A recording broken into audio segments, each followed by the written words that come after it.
Sawadika! Good morning, good morning! Tara, samahan nyo ako. Mag-harvest tayo ng sili dahil ang dami na pong hinog na sili.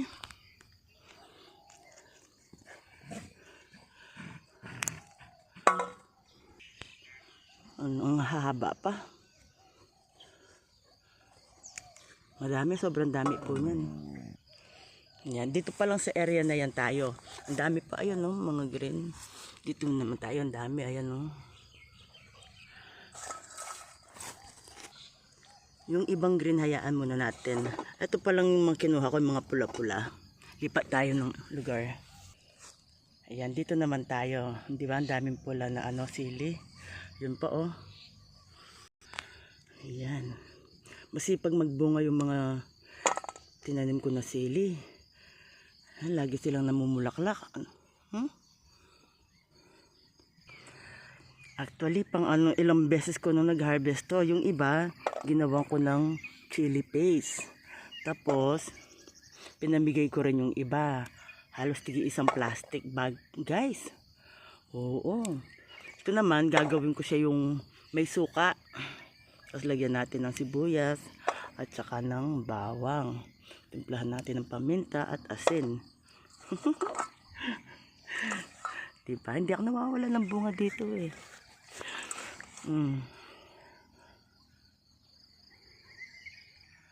Tapos ang gaganda ng bunga niya oh. O diba? Nakakatuwa. Sayang lang kasi ayokong nalalanta. Minsan pag tinatamad ako, sa totoo lang. Tapos pag magdidilig ako, nahuhulog na lang sila. Ngayon naisipan ko gawa ako ng kadalasan kasi gumagawa ako ng chili paste, ayan. So naisipan ko ngayon yung suka naman. So ayan, halos natanggal ko na yung mga pula, tinira ko na lang yung mga green muna. Next, dito naman tayo. Ang dami ko kasing tanim na sili eh. Ayan, yan yung aking kalabasa. Dito, marami pa din akong tanim na papaya, saging, at more sili din. Ay, ilibot ko kayo, tingnan nyo. Ay, ayan yung mga aso ko. O diba, hindi kayo hingalin. Sa lawak ng lupa na nilalakad ko. So dito tayo, more sili pa rin dito. Ayan sila oh, dami pang bulaklak oh. Silipin natin tong kalabasa, may nakita akong mga bunga.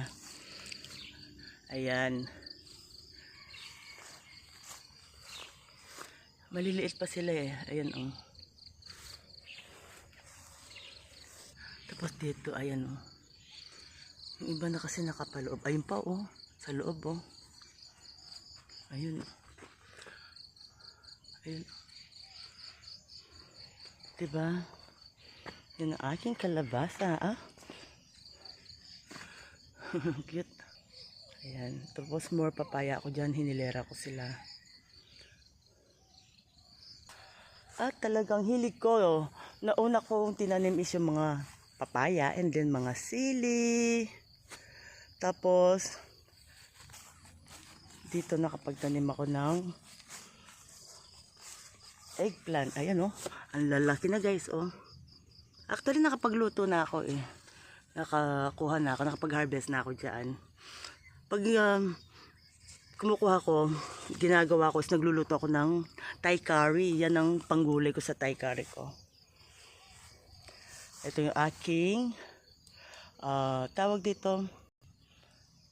Hindi siya lime, di ba? Ay, oo, lime siya. Ayan, lime. Yung yan, sobrang asim. Yan, ginagamit ko din yan sa pangluto ko sa Thai curry natin. Ayan, may hinihintay tayong panibagong mga bunga ng papaya. Yan ang aking mga pandan. Diyan na kumukuha, pinapakuluan ko. Regular na iniinom namin sa araw-araw. Yan ang tubig namin. O, ito pa o. Ang dami talagang sili. Kunin natin. Ayan. Every morning nakakapaglakad ako kasi umaaraw naman. Ayan po o. Pero pag tanghali na nag-uulan, ayan. Kaya nakakalibre ako ng dilig. So hindi ko kailangan magdilig. Araw-araw kunin natin mga nandito oh. Ito pa. Yan, oh.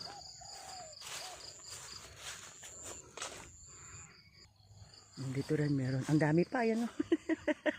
Kuhanin natin. Ano, nakaikot na ako sa ano ko eh. Ang dami, oh, pati mga green, oh. Namumulaklak pa. Ayan, oh. Pero hindi natin kukunin muna, mga pula lang. Kakahingal. Oh, ayan, oh, kita nyo. Talagang ang dami.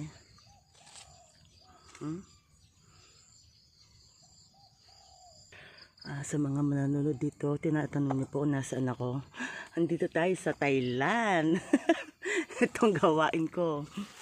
Nagtatanim ng mga samot-saring gulay at halaman and flowers also. Hindi muna natin kunin ito. Ang ganda, oh. Okay, thank you for watching, guys. God bless everyone po.